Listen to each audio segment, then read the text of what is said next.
c'est la notion de qu'est-ce que c'est être soi? Qu'est-ce que c'est être authentique? Moi, je dirais que c'est le sincère, vrai et à la fois une question de vraiment, comme tu l'as dit, ce qui t'anime et tout. Et que, en fait, être authentique, c'est aussi révéler ses parts d'ombre, Ouais. aussi révéler ce qui n'est pas OK et ce qui est OK. Enfin, il y a plusieurs choses dans la notion d'authenticité qu'on pourrait faire un vrai sujet là-dessus, quoi. C'est complètement vrai, complètement. Mais c'est une bonne question que tu poses parce que c'est vrai qu'on parle beaucoup d'être authentique, d'authenticité, mais on sait pas trop. Et là aussi, je pense que c'est important de se dire que il n'y a pas de formule à suivre pour être authentique, mais par contre, c'est important de se connecter avec nos ressentis à nous, tu vois. Je pense que nos ressentis, c'est un des meilleurs indicateurs qu'on puisse avoir pour déterminer si on est dans notre authenticité ou non, tu vois. Si tu te sens drainé, parce que c'est épuisant de pas être authentique, hein, c'est extrêmement épuisant. Donc si tu es sans cesse drainé, si tu as l'impression de pousser, d'être en résistance, de devoir, tu vois, quand tu rentres dans un mode de pensée où tu te dis je dois faire ça, je dois être ça, mais en fait, t'es pas dans ton authenticité. Par contre, si t'es inspiré à faire, à être, à avoir, à exprimer certaines choses, t'es vachement plus dans ce qui est juste pour toi. Et je pense, moi, ce qui m'aide beaucoup, c'est vraiment de me connecter à mon ressenti. Tu vois, parfois, je me rends compte que, ok, ça fait un moment que j'ai pas partagé quelque chose d'un peu plus personnel, d'un peu plus vrai, d'un peu plus en dehors des conseils que je peux donner sur les réseaux sociaux. Et je me connecte et je le fais, tu vois, et je me dis... Et quand je le fais, ça marche super bien parce que je me suis écoutée et je pense que c'est ça l'authenticité, c'est aussi s'écouter, être à l'écoute de ses besoins, de ce qui est juste pour nous et honorer ce qu'on écoute, ce qu'on ressent en fait, tu vois. Ouais, c'est clair. Et tu sais, c'est trop marrant ce que tu me dis parce qu'il y a 2 semaines, je fais une immersion aux îles Canaries avec des clients. Ouais. Et on fait un exercice qui me vient comme ça dans le flow. Je leur dis, bon écoutez, on va faire un exercice marrant. On va se mettre à marcher, mais sur une terrasse où il y avait la vue sur la mer et tout.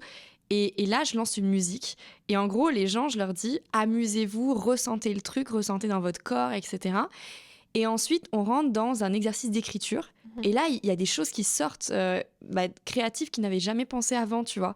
Et pour moi, ce qui est important quand c'est la notion d'être soi, être authentique, c'est aussi savoir jouer avec les sons, savoir jouer aussi avec les sens, les 5 sens. Parce que souvent, tu sais, on a été pas mal éduqués dans le côté très mental, très intellectuel, à se dire il faut faire ci, il faut faire ça. Et en fait, qui nous met dans un espèce de bloc qui n'est même pas nous de base. On est des êtres énergétiques, sensoriels. Et c'est se reconnecter à ces sens. Moi, j'avoue que quand j'ai le plus de créativité, c'est aussi quand j'écoute une musique spécifique, tu vois, style 888 Hz, 532 Hz. Je me mets dans un... Je sais pas, dans une... C'est comme si tu te mets sur énergie, puis d'un seul coup, tu passes sur voltage. Là, t'as des idées qui te viennent, t'as des connexions neuronales différentes. Et je trouve ça hyper intéressant. Enfin, je sais pas ce que t'en penses sur ce sujet-là. Je suis complètement d'accord. Ouais. Mais il y a un côté hyper intéressant à explorer avec la musique. Tu vois, là, j'étais en chemin avec un Uber et tout. Et il mettait pas de musique. Et je dis, c'est dommage parce que tu vois, ça aide en fait. Ça impulse vraiment. Et du coup, ça me fait penser aussi au sujet de l'attraction en tant que telle de clients.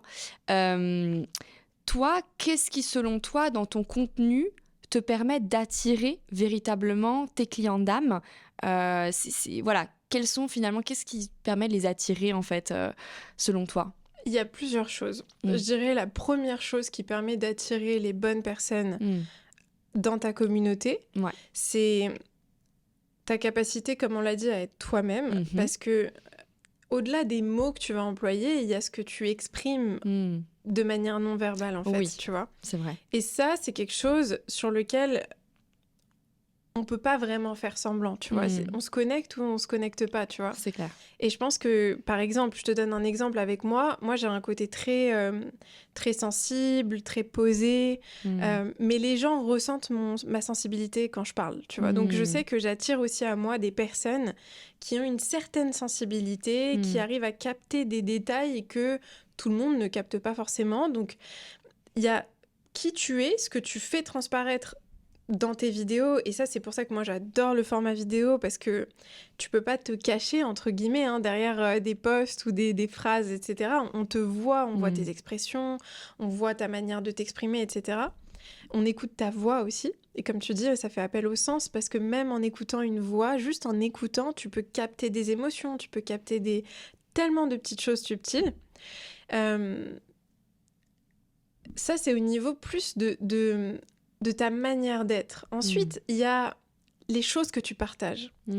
Moi, je sais que je partage des sujets qui me passionnent, qui me fascinent, que j'adore et qui, je pense, vont intéresser les bonnes personnes, vont intéresser des personnes qui potentiellement auraient besoin de mon aide, tu vois. Donc, je vais pas, par exemple, aujourd'hui, je vais pas faire du contenu cuisine, par exemple, tu vois. Je fais du contenu qui est vraiment relié au mindset, à la prise de parole, au fait de communiquer, de gagner en visibilité, de développer un business, d'entreprendre, de gérer ses émotions. Tous ces sujets-là, c'est des sujets qui vont toucher des entrepreneurs qui pourraient se reconnaître et qui pourraient, du coup, être derrière intéressés par ce que je pourrais proposer.